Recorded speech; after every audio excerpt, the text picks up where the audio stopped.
Halo semuanya, selamat datang di video kami. Sebelum kita mulai membahas tentang penegakan hukum lingkungan di Prancis dan Indonesia, mari kita kenalan dulu siapa kami. Kami adalah mahasiswa dari Fakultas Hukum Universitas Jenderal Sudirman. Kami terdiri dari 3 anggota tim yang berdedikasi dalam penelitian ini.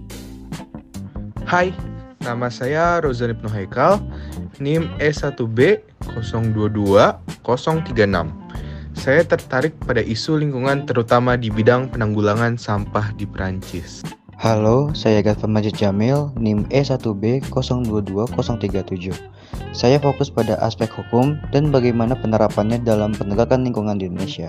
Hai, nama saya Rovan Hilmi Amarudin, NIM E1B 022044. Saya meneliti tentang perbandingan internasional untuk menemukan solusi yang bisa diterapkan di Indonesia.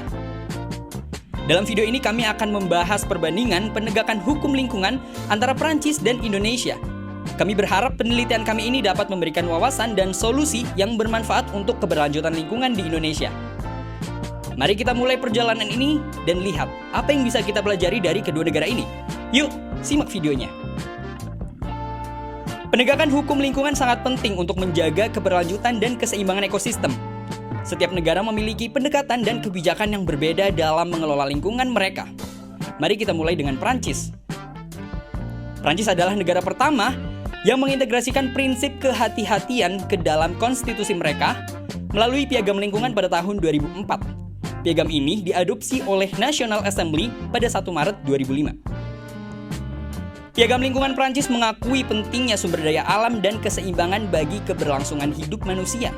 Piagam ini menekankan perlunya tindakan preventif untuk melindungi lingkungan. Prancis memiliki berbagai kebijakan untuk menangani sampah plastik.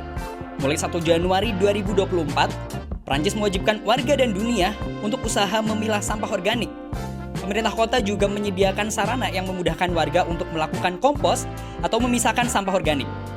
Prancis juga berencana mendaur ulang 100% sampah plastik pada tahun 2025. Sekarang mari kita lihat Indonesia. Sebagai negara dengan kekayaan alam yang melimpah, Indonesia menghadapi tantangan besar dalam pengelolaan lingkungan, terutama sampah plastik. Indonesia memiliki regulasi, mulai dari undang-undang hingga peraturan daerah yang mengatur pengelolaan sampah.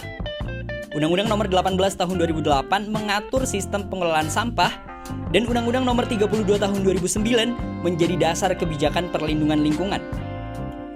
Namun implementasi dan penegakan hukum di Indonesia masih menjadi tantangan besar. Meskipun regulasi ada, masyarakat masih kesulitan untuk mendisiplinkan diri dalam pengelolaan sampah. Upaya pemerintah dan masyarakat terus dilakukan untuk mengurangi dampak negatif sampah plastik. Berbagai inisiatif seperti pembangunan TPS 3R di Banyumas dan target pengelolaan sampah 100% pada tahun 2025 menunjukkan komitmen Indonesia untuk memperbaiki masalah ini. Perbandingan ini menunjukkan Indonesia dapat belajar dari pengalaman Prancis dalam penegakan hukum lingkungan. Adopsi kebijakan yang tegas dan integrasi perlindungan lingkungan ke dalam kerangka hukum yang lebih tinggi dapat membantu Indonesia dalam mengatasi tantangan lingkungan. Kesadaran dan partisipasi aktif dari masyarakat menjadi kunci utama dalam mencapai tujuan keberlanjutan lingkungan. Mari kita bersama-sama menjaga bumi kita untuk generasi mendatang. Terima kasih sudah menonton. Semoga apa yang kami sampaikan dapat bermanfaat untuk kita semua. Wassalamualaikum warahmatullahi wabarakatuh.